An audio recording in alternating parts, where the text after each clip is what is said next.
and I'd like for you to talk a bit more about that. You and I are have a particular interest in the federal judiciary.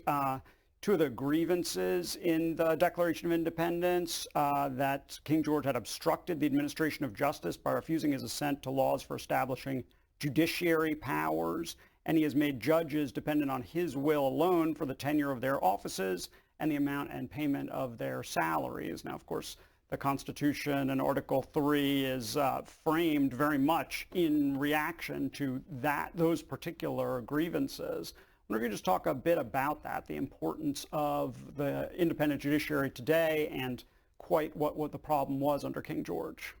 One of the essential features of a republic, a constitutional republic like ours, is that the laws have to be written, put in place by elected officials who stand accountable to the people at regular intervals. It's just as important that those who resolve disputes, cases and controversies involving the meaning of this or that provision of law need to be not accountable, need to be outside of the political process. Even though this sometimes results in decisions that you or I or any other American might not love, I can honestly, confidently say that as a member of the Senate Judiciary Committee, I would stack up the federal court system, warts and all, up against any system of its kind in the world, and it would come out favorably. And this is because we've maintained the independence of our system of laws. And even though there's occasionally some decisions some of us might not like, for the most part, our federal judiciary is really an amazing thing.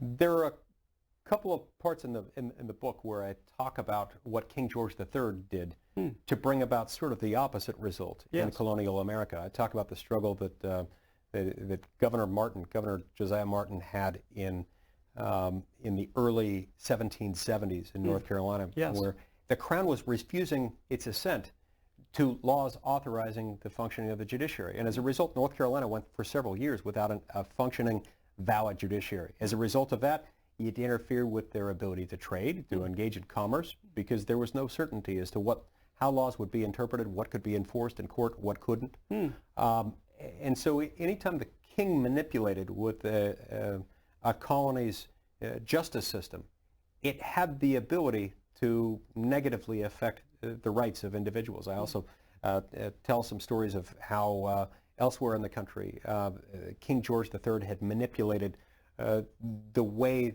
the jurisdiction of the courts would operate so that the system couldn't function as intended, so that he could bring about the substantive ends he wanted. Yeah, the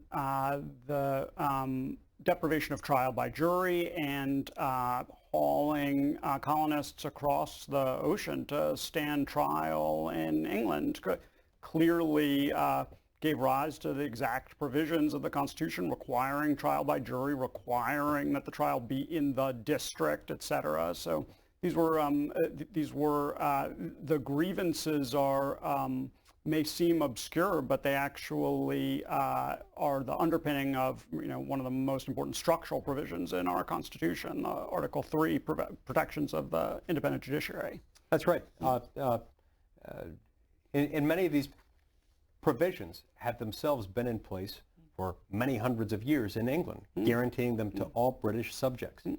And our forebears who lived in America were themselves British subjects, but they were denied these rights. It's one of the reasons we had a revolution, and we won. Yeah. So you mentioned that you're on the Senate Judiciary Committee. Maybe you could just tell us a bit about that work and how this